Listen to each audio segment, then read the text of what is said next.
para pelajar. Ini kita terus ulang kaji untuk semester 3. Okay, hari ini saya akan berikan titik penting berkaitan dengan sejarah semester 3. Kita mula dengan soalan pertama, bahagian A, sejarah Malaysia. Soalan nombor 1. Soalan nombor 1. Okay, soalan nombor 1. Apa yang perlu kita ulang kaji? Okay, apa yang perlu kita fokuskan? Dan apakah isi-isi penting yang perlu kita kuasai? Itu yang ingin saya sampaikan pada hari ini. Bersama saya, Sukur Seksa.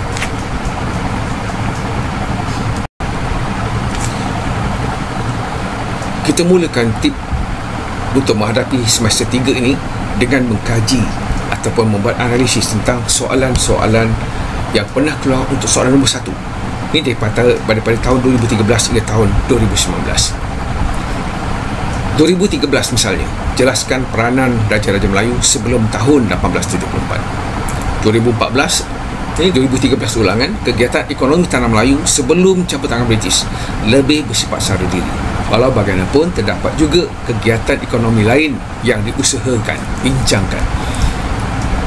2014, bincangkan undang-undang adat dalam mengekalkan keharmonian masyarakat di tanah Melayu sebelum campur tangan British. Ulangan 2014, terangkan susun lapis masyarakat Melayu di tanah Melayu sebelum tahun 1874. Dan tahun 2015, huraikan prinsip umum Undang-Undang Tubuh Johor dalam mengekalkan kestabilan sosiopolitik di Johor pada abad ke-19. Ini adalah soalan STPM, soalan nombor 1 dari tahun 2013, termasuk ulangan sehinggalah tahun 2015. Okay, kita perlu analisis soalan ini, pelajar. Okay, ini bahagian yang pertama untuk soalan nombor 1.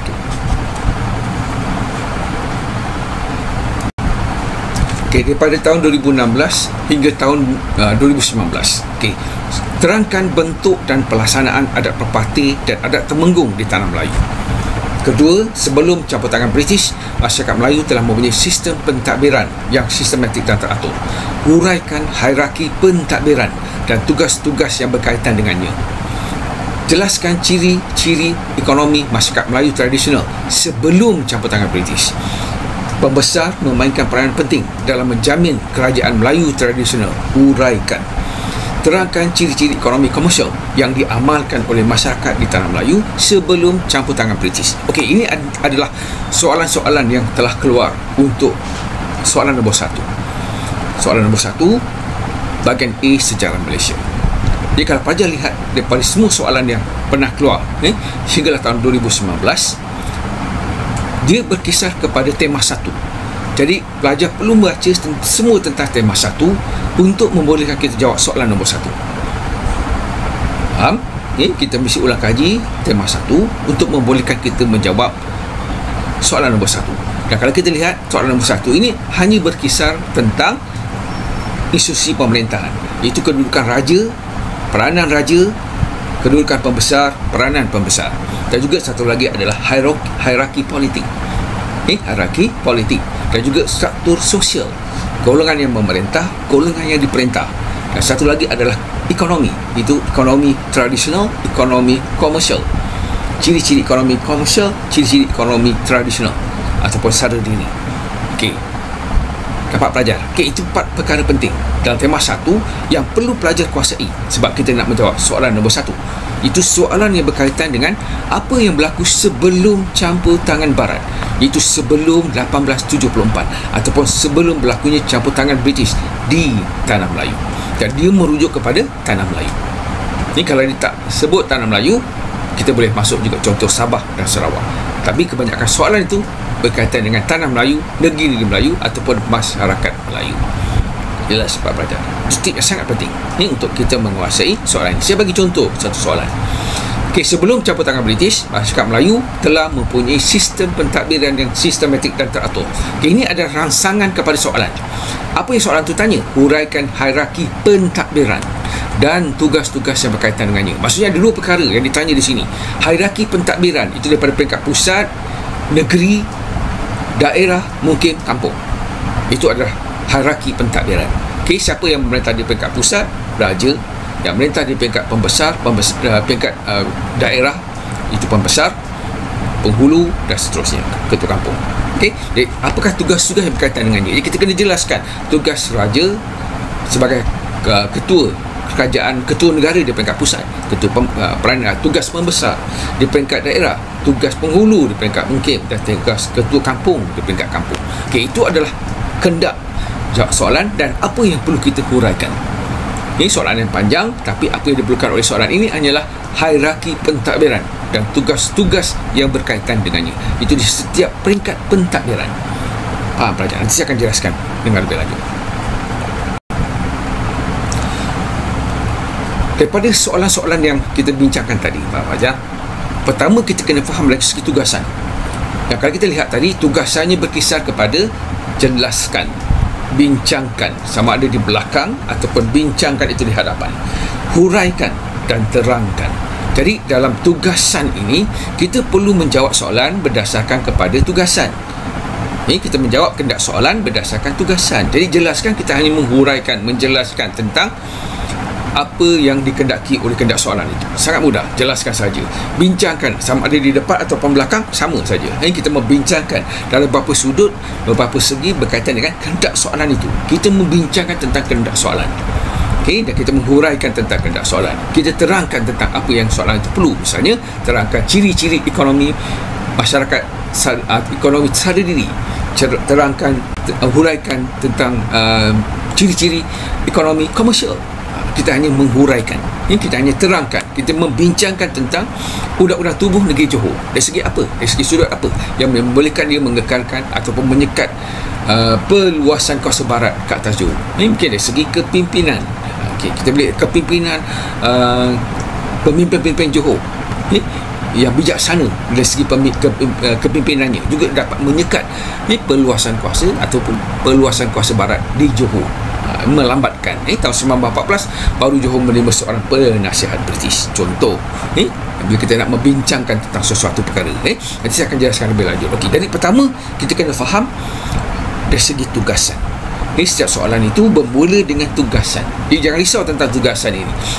Kita perlu menghuraikan, menjelaskan, membincangkan, menerangkan tentang apa yang dikehendaki oleh soalan. Itu kehendak soalan. Satu lagi berkaitan dengan soalan tadi, Pak Fajar, adalah latar masa. Kalau pelajar lihat soalan nombor 1, semuanya berkisar tentang latar masa berkaitan dengan sebelum tahun 1874, iaitu sebelum campur tangan British ataupun pada abad ke-19. Okey, bergantung kepada soalan, kehendak soalan, dan itulah latar masa yang menentukan isi kita.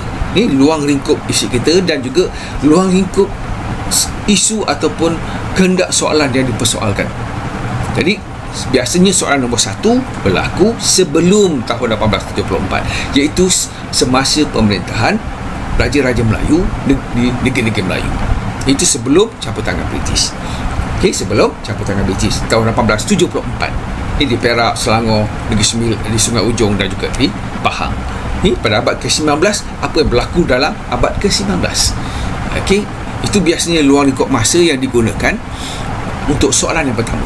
Jadi jelas soalan yang pertama itu adalah tentang apa yang berlaku kepada negeri-negeri Melayu, sama ada dari segi isu pemerintahan, dari segi ekonomi tradisional ke, komersial ke, ataupun dari segi struktur sosial masyarakat. Yang itu golongan yang memerintah dan diperintah. Semua itu merujuk kepada sebelum 1874. Maksudnya sebelum sistem residen diperkenalkan, sebelum campur tangan British. Ini yang semua itu berlaku pada abad ke-19.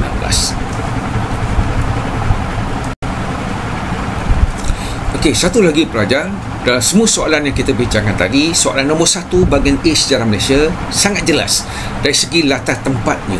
Okey, latar tempatnya merujuk kepada Raja-Raja Melayu. Maksudnya negeri-negeri Melayu. Merujuk kepada tanah Melayu. Hanya tanah Melayu, tidak termasuk Sabah dan Sarawak.